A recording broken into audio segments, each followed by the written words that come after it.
Hello, this is the Young Achievers Network. I am Afol Elbanson and welcome to today's podcast. Before we go any further, I want you to smack that like button, comment below on this video, share with your friends, subscribe and click the notification bell. Do that for me right now. Thank you so much. Today we are looking at the topic crisis management. With the advent of the pandemic, a lot of people have gone through a crisis. Prior to the pandemic, a lot of people went through all kinds of crises. But this pandemic made the crisis for everyone a common one. There are moments in our lives when we go through times of extreme difficulty, because that's what a crisis is, a time of extreme difficulty. Oftentimes, they are life-threatening and can lead to our peril. These moments have led to the death of millions of people. Some of these deaths are the direct result of the difficulty. Other deaths are the side effects of the difficulty, where someone chooses to go on a shooting spree because of the crisis they are going through that they can't handle.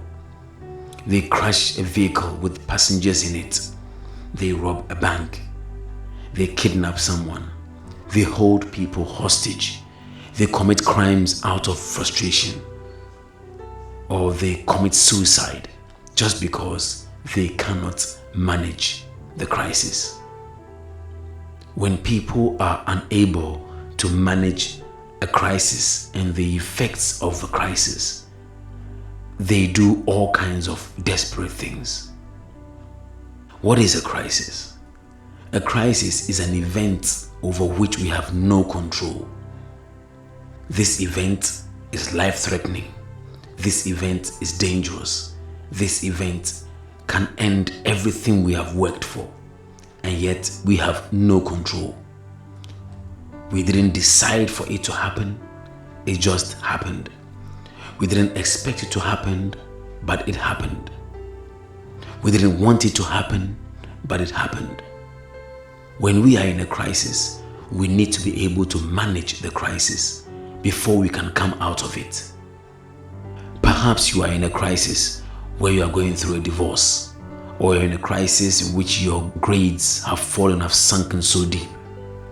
Maybe you are in a crisis where you've lost your job, or you've lost your partner to death or an illness. You've lost your home.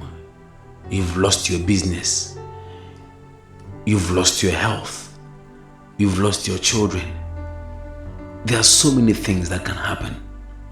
And so the purpose of this podcast is to help you manage yourself in a crisis, so that in managing yourself, you can claim and maintain your sanity.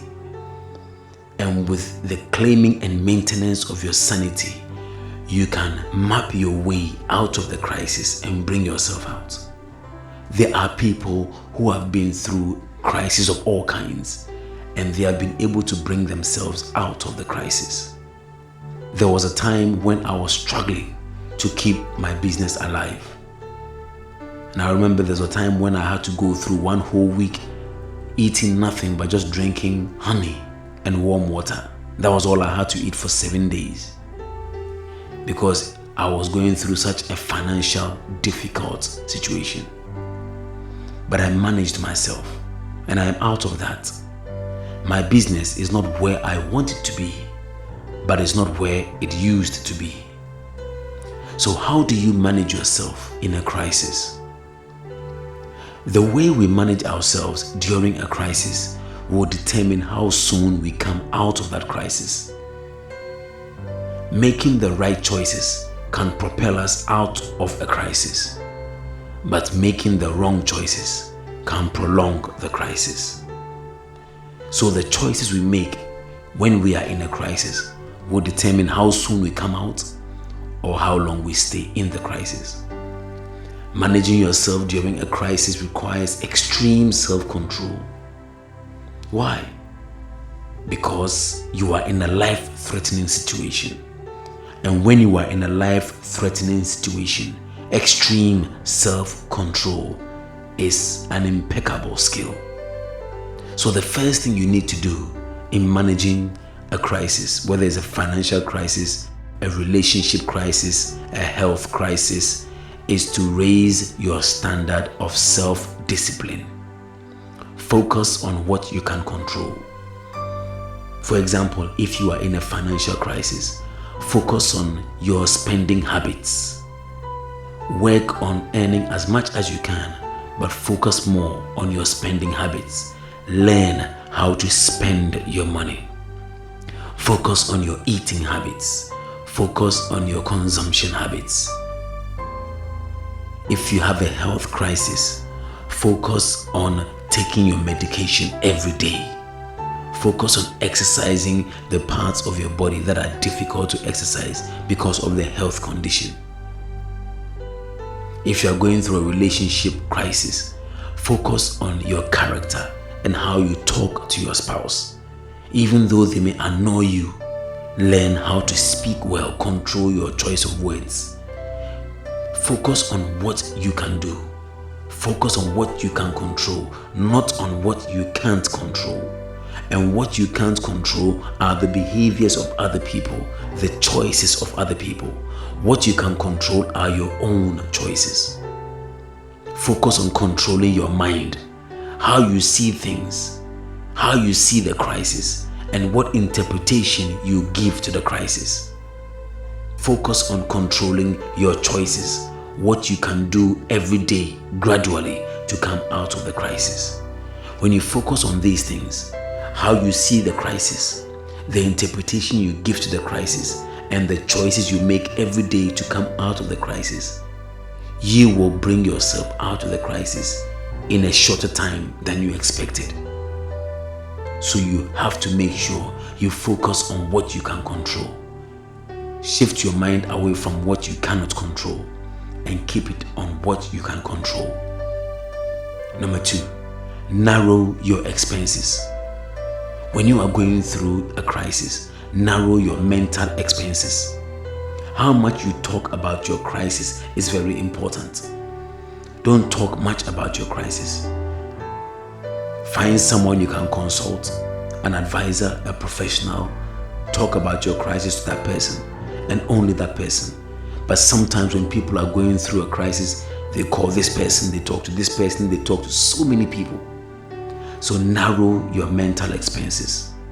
Talk to a few but critical people who can counsel you and guide you. Narrow your emotional expenses, how you feel about yourself during the crisis.